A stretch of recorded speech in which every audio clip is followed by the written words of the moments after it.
Part 1. The Silent Beginnings. It all started on a foggy Tuesday morning in a small, unassuming town. Two women, Hazel and Marla, entered the First National Bank dressed in casual clothes that made them blend into the crowd. What no one noticed was the slight bulge in Hazel's oversized jacket or the way Marla's eyes scanned every exit. When they struck, it was quick and ruthless. Hazel pulled out a sawed-off shotgun while Marla shouted orders. The bank manager fumbled with the vault keys under their icy glares. By the time the police arrived, the two women were gone, leaving behind a terrified crowd and an empty vault. Part 2. The First Clue. Detective Clark was assigned to the case. He found a single clue. A lipstick-smudged napkin with the words, "Keep up if you dare." It wasn't much, but it spoke volumes about the robber's confidence. As news of the robbery spread, whispers began to circulate. Stories of women who preyed on small towns, leaving no witnesses. Part 3. The duo's dark past. Hazel and Marla weren't just thieves. They had a history of violence. Hazel had once been a kindergarten teacher before her life took a dark turn. Marla, on the other hand, was a drifter with a past shrouded in mystery. Together, they were a storm of calculated chaos. Part 4. The Second Heist. 2 weeks later, another bank was hit, this time in a neighboring town. The pattern was the same: fast, brutal, and meticulous. The security footage revealed their faces partially concealed by scarves, but their eyes burned with an eerie determination. They left another note: try harder. Part 5. The Media Frenzy. The press dubbed them the Ghost Women because they seemed to vanish without a trace. Speculation ran wild. Were they lovers? Sisters? Demons? The stories only grew darker as their trail went cold.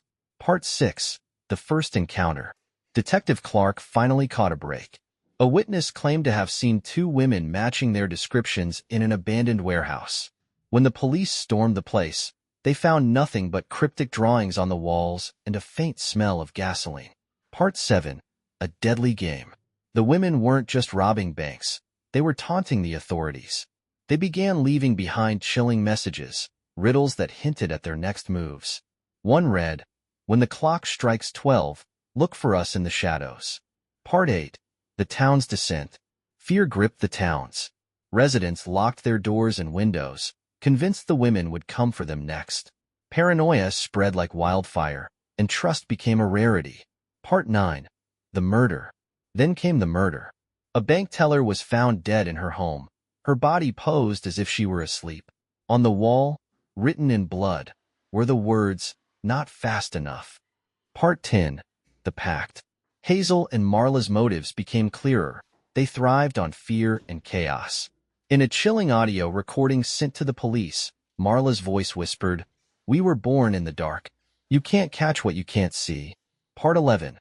The Police's Breaking Point. The police began to crack under the pressure. Detective Clark, once confident, now doubted his every move. The Ghost Women were always one step ahead, as if they could read his mind. Part 12. The Mysterious Ally. Rumors surfaced of a third accomplice, someone feeding them information from within the police department. Clark began to suspect everyone around him. Part 13. The Night Raid. In a desperate attempt to catch them, the police set up a trap in a heavily guarded bank.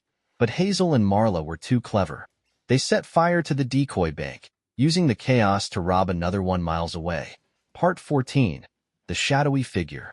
A shadowy figure began appearing in their heists, someone who never interacted but always seemed to watch. Some believed it was their mysterious ally. Others thought it was a harbinger of death. Part 15. The Last Warning. The women left a final message: "One last dance, then we disappear." Clark knew this was his only chance to stop them, but fear gnawed at him. What if they were leading him into a trap? Part 16. The Chase.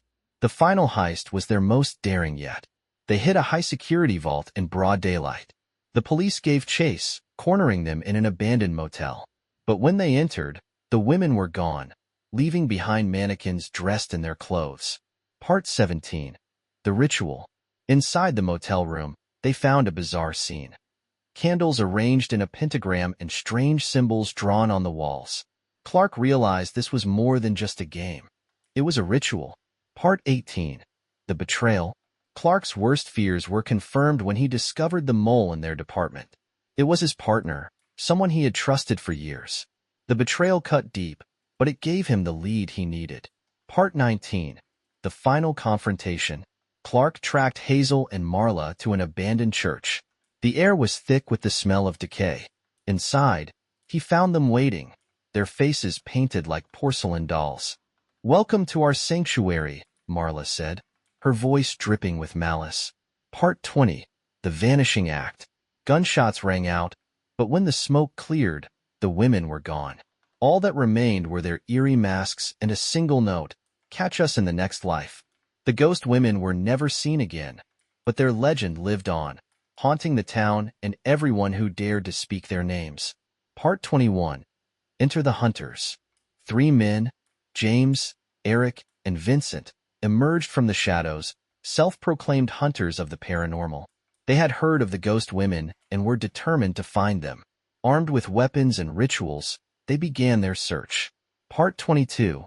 The Phantom Trail. The hunters followed a trail of strange occurrences. Whispers in empty rooms, flickering lights, and sightings of shadowy figures. They believed they were close, but the closer they got, the more they felt they were being watched. Part 23. The Warning. One night, James woke up to find a note pinned to his chest with a knife. It read, "Turn back or join the others." His blood ran cold, but he didn't tell the others. Part 24. The First Encounter. In a desolate forest, the hunters found a cabin. Inside, they discovered photos of themselves taken from impossible angles. Then, a haunting laugh echoed, sending them running. Part 25. The Dream.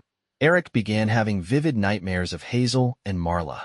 In his dreams, they stood over him, whispering secrets that made his skin crawl. He woke up screaming each night. Part 26. The First Attack.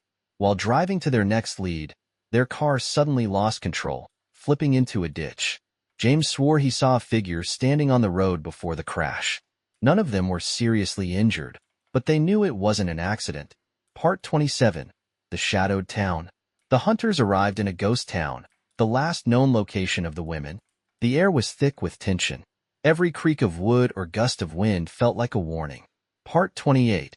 The Church's Secret. They found an abandoned church, the same one Clark had visited. Inside, they discovered a hidden room filled with old journals and strange symbols. One journal hinted at a ritual to summon or banish the women. Part 29. The ritual begins. Desperate to end the nightmare, the hunters decided to perform the ritual. They gathered the necessary items and began chanting, unaware that they were being watched. Part 30. The Women Return. Hazel and Marla appeared as the ritual reached its climax, their faces pale and ghostly. "You called us," Hazel said with a wicked grin. The room plunged into darkness. Part 31. The Fight. The hunters fought back, using weapons and charms, but the women were relentless. Vincent was dragged into the shadows, his screams echoing in the dark. Part 32. The Car. In their frantic escape, James and Eric fled in their car. As they sped down the road, they saw Hazel and Marla standing in the middle of the street. Unable to stop in time, they hit them. Part 33. The Aftermath. The car skidded to a halt, but when the men checked, there were no bodies. Instead, the windshield was cracked, and the air smelled of decay. Part 34. The Haunting. Back at their motel, the men found the women waiting for them. They didn't attack, but instead whispered chilling secrets that drove Eric into madness. Part 35. The Sacrifice. James realized the only way to stop them was through sacrifice. He offered himself, hoping it would end the nightmare. Part 36. The Bargain. Hazel and Marla accepted, but their terms were cruel. James' soul would wander with them forever, bound to their chaos. Part 37. The Escape. Eric fled, the last survivor, but the women's laughter followed him wherever he went. He became a shadow of himself, paranoid and broken. Part 38. The Legend Grows. Stories of the ghost women and their hunters spread far and wide. Some claimed to see James with them, his eyes hollow and lifeless. Part 39. The Final Warning. A note was found in the old church, They are always watching. No one dared to enter the town again. Part 40. The curse continues.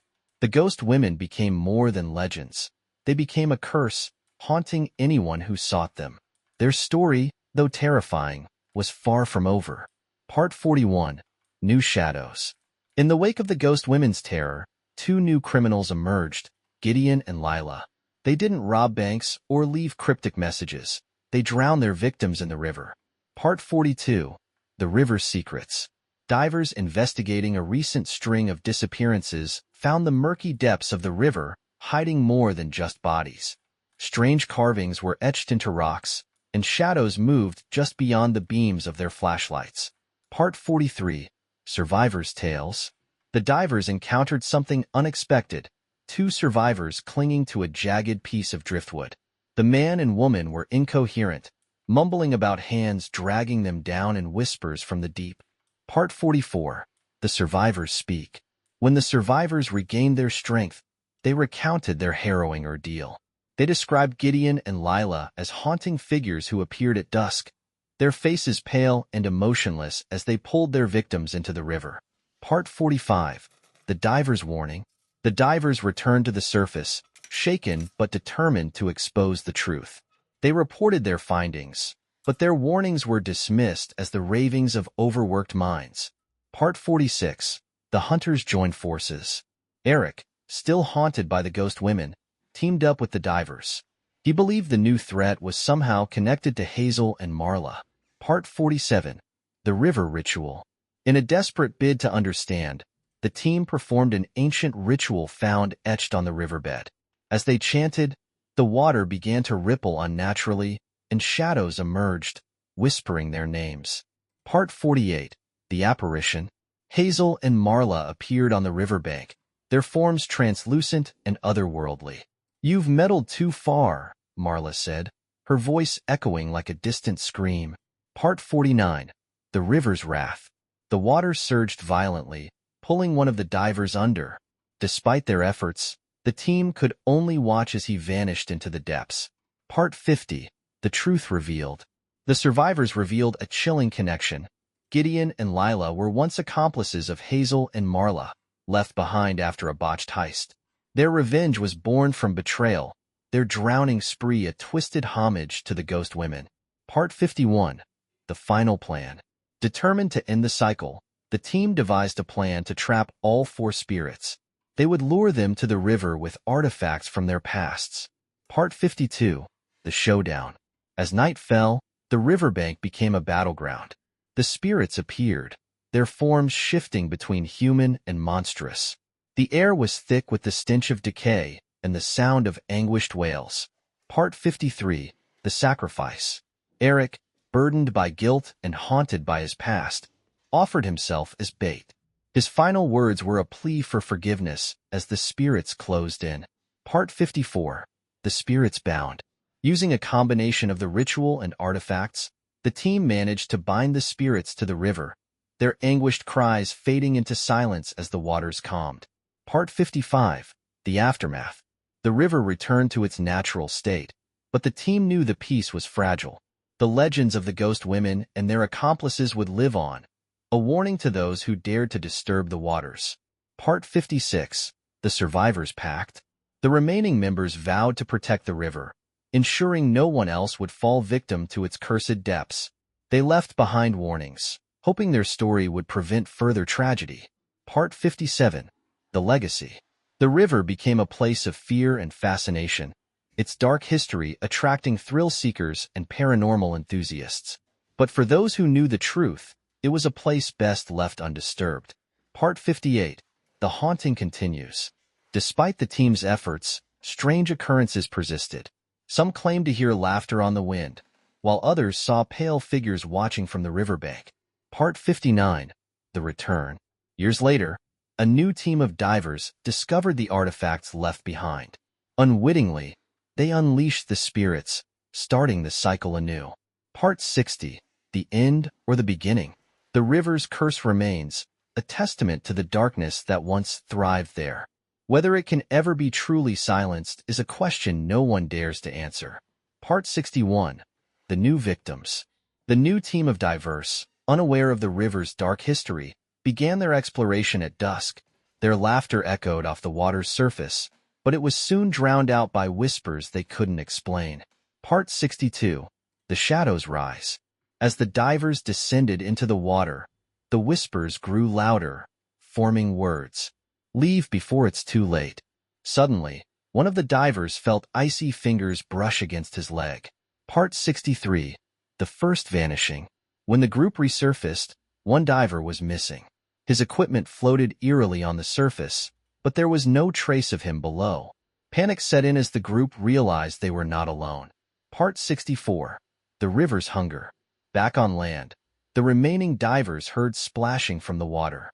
They turned to see a pale figure standing waist-deep in the river, its hollow eyes fixed on them. The figure spoke in a guttural voice. One by one, you will join us. Part 65. The Survivors Return. Hearing of the new disappearances, one of the original survivors, a now-aged Eric, returned to the river. Haunted by his own failures, he vowed to stop the cycle, even if it meant facing his demons. Part 66. The Dark Alliance. Eric sought out other survivors of paranormal encounters, forming a team to investigate the river. They brought with them relics, charms, and knowledge of the ghost women and their accomplices. Part 67. The Forgotten Ritual. In the depths of the church, the team found an ancient scroll describing a ritual to banish the spirits permanently. The instructions required a rare artifact, the Heartstone, believed to be hidden near the river. Part 68. The Heartstone Hunt. The team split up to search for the Heartstone, braving the haunted forest and treacherous currents. Strange sounds and eerie sightings tested their resolve. Part 69. The Stone's Guardian. In a hidden cave near the river, they found the Heartstone, guarded by the skeletal remains of a figure clutching a knife. As they retrieved the artifact, the cave trembled, and a ghostly voice warned, "You cannot destroy what thrives in the dark." Part 70. The Spirit's Fury. The ghost women, along with Gideon and Lila, rose from the river with terrifying wails. The spirits began to manifest more aggressively, their forms twisting between human and monstrous. Part 71. The River's Army. The spirits began to pull the souls of past victims from the depths, creating an army of the drowned. The team watched in horror as dozens of figures emerged from the water, their empty eyes filled with malice. Part 72. The Final Battle Begins. The team set up a perimeter with salt and protective symbols. As the spirits approached, they activated the Heartstone, creating a barrier of light that sent the first wave recoiling. Part 73. The First Loss. Despite their defenses, one team member was dragged into the river by Lila. Her screams were cut short as the water swallowed her whole. Part 74. The River's Power. The Heartstone began to crack under the strain of the spirit's assault. The team realized they needed to complete the banishment ritual quickly or risk losing everything. Part 75. The Ritual's Price. The ritual required a living sacrifice. Eric volunteered, knowing his life had been shaped by guilt and fear. As he chanted the final words, the spirits turned their fury on him. Part 76. The Spirits Bound Again. The river churned violently as the spirits were drawn back into its depths. The Heartstone shattered, and the waters calmed. Eric's lifeless body floated to the surface, a look of peace on his face. Part 77. The Survivor's Grief. The remaining team members emerged from the ordeal battered but alive. They mourned Eric, whose sacrifice had given them hope. Part 78. The River Sealed. The team placed wards around the river, ensuring that no one could approach without triggering alarms. They left warnings etched into the rocks. Beware the River of Whispers. Part 79. The Cursed Artifacts. Despite their efforts, fragments of the Heartstone and other relics remained scattered near the river. These pieces radiated an eerie energy, drawing the curious and the foolish. Part 80. The Cycle Restarts. Years later, a group of treasure hunters stumbled upon one of these fragments. The river stirred once more, its whispers growing louder, ready to reclaim the living. Part 81. The Watchers. The river's reputation had drawn a small community of thrill-seekers, conspiracy theorists, and paranormal enthusiasts. They camped near the riverbank, determined to witness the eerie events for themselves. Part 82. The First Sign. One night, the watchers saw a pale figure standing in the middle of the river. It didn't move but stared directly at them. Some claimed its gaze was hypnotic, and a few began walking toward the water as if in a trance. Part 83. The Rescues. Others in the group pulled the entranced watchers back just in time. The pale figure dissolved into the river, leaving behind a faint, haunting laugh. Part 84. The Whispering Winds. The next evening, a chilling wind swept through the camp, carrying whispers in a language no one could understand. Some watchers fled in terror, but the braver ones stayed, convinced they were on the brink of uncovering the truth. Part 85. The Rebellion Seeds. Among the watchers was a man named Cole, a skeptic-turned-leader. He believed the river's curse was a fabrication designed to control the locals. "Fear is the real enemy," he declared, rallying others to take action. Part 86. The River's Wrath Returns. As the watchers attempted to explore the river further, the waters churned violently.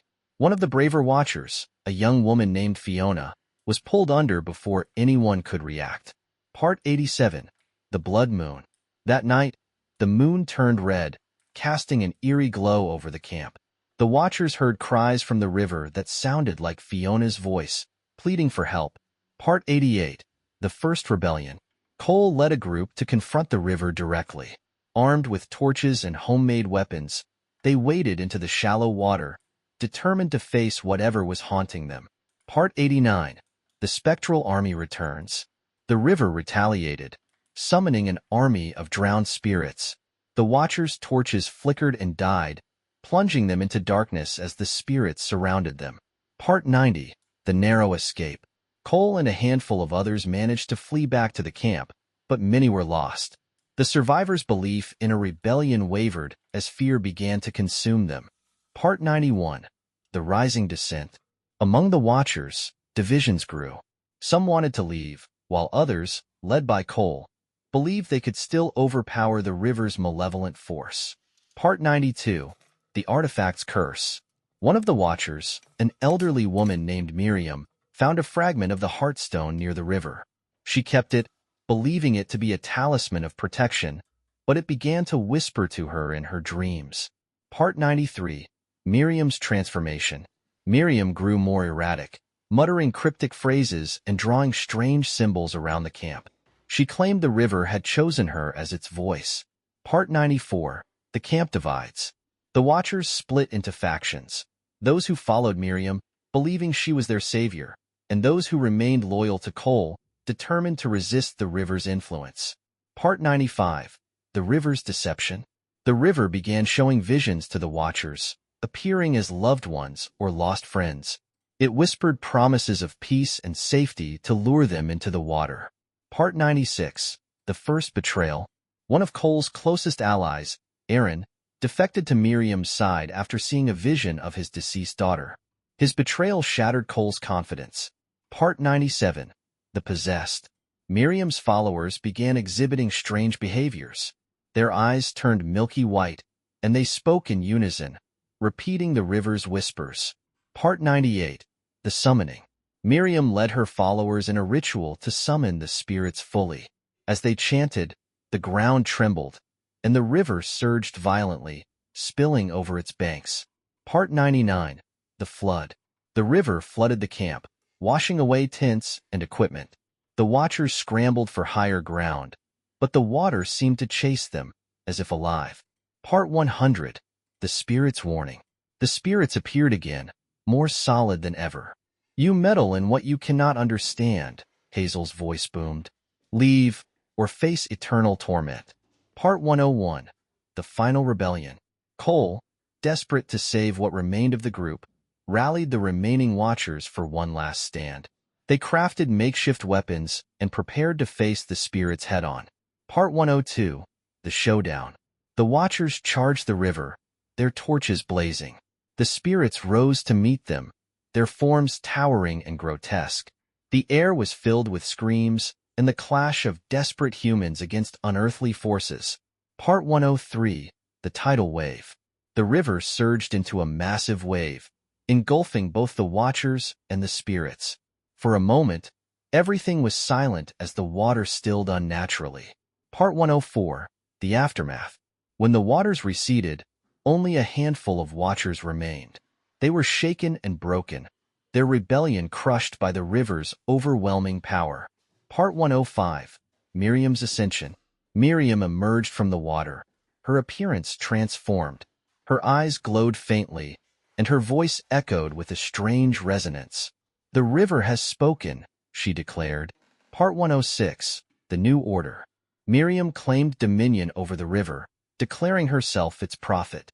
The remaining watchers, terrified and broken, either joined her or fled into the night. Part 107. The Endless Whispers. The river's whispers grew louder, spreading beyond its banks.